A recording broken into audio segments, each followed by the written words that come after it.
आहे छत्रपती संभाजीनगरमधील भाजपच्या निष्ठावंत कार्यकर्त्यांचा। वर्षानुवर्ष पक्षाचं काम केलं, मात्र उपऱ्यांनाच उमेदवारी दिल्यानं कार्यकर्त्यांना थेट भाजपचे खासदार भागवत कराडांच्या गाडीला काळं फासलं।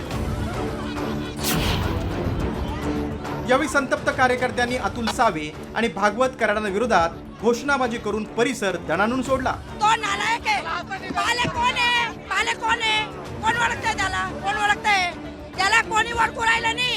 याने 12 वर्ष पाटील सोबत राहिला, पाटीलचा खाल्ला, त्याला कधी चांगला दिवस येणार नाही। शेवटपर्यंत आशेवर ठेवत अखेरच्या क्षणी धोका दिल्याचा आरोप कार्यकर्त्यांनी केलाय।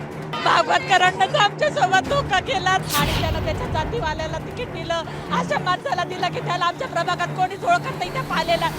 एवढंच नाही तर एका कार्यकर्त्यानं अंगावर पेट्रोल ओतून आत्मदहन करण्याचा प्रयत्न केला। दुसरीकडे जातीचं राजकारण करत भाजपनं तिकीट कापल्याचाही आरोप कार्यकर्त्यानं केलाय। जातीसाठी साहेब एक जणाचा जातीचा आहे आणि एक जणाचा पी आहे, बरोबर आहे। यांना एक मिनिट, यांना कार्यकर्ते नको पाहिजे का? भारतीय जनता पार्टी ही जनतेची पार्टी साहेब। हे कार्यकर्त्यांचं आंदोलन एवढ्यावरच थांबलं नाही, तर उमेदवारी न मिळालेल्या नाराज महिलांनी थेट उपोषणाचं अस्त्र उगारलंय। त्यामुळे भाजप नेत्यांची चांगलीच धावाधाव झाली। उपोषण करणाऱ्या इच्छुक महिलांनी तर थेट आमदार संजय केणेकरांनाच सुनावलंय। कचरू भाऊ या कोणी तिकीट दिलं तेव्हा सुद्धा बी फॉर्म पळावला गेला होता। कचरू भाऊ तिकीट दिलं होतं, मध्ये दिलं होतं कचरू भाऊ तिकीट, मग काय झालं? मग नंतर संजय जोशी 4 वेळा तिकीट देत ना तुम्ही संजय जोशींना। संभाजीनगरमधील भाजप कार्यकर्त्यांचा उद्रेक वाढत चालल्यानं भाजप नेत्यांनी थेट शिस्तभंगाच्या कारवाईचा इशारा दिला।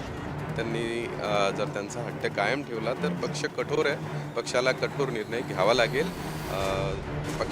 पक्ष कुठलेही शिस्तभंग हा खपून घेणार नाही। खरं तर कार्यकर्ता हा कोणत्याही पक्षाचा पाया असतो, मात्र आता याच पायावर घाव घालण्यात येतोय। निष्ठावंतांना डावलून उपऱ्यांना संधी दिली जाते, त्यामुळे जे पेराल ते उगवेल या म्हणीप्रमाणे निष्ठावंतांना डावलून कार्यकर्त्यांच्या भावनांशी खेळ करणं कोणत्याच पक्षाला परवडणारं नाही।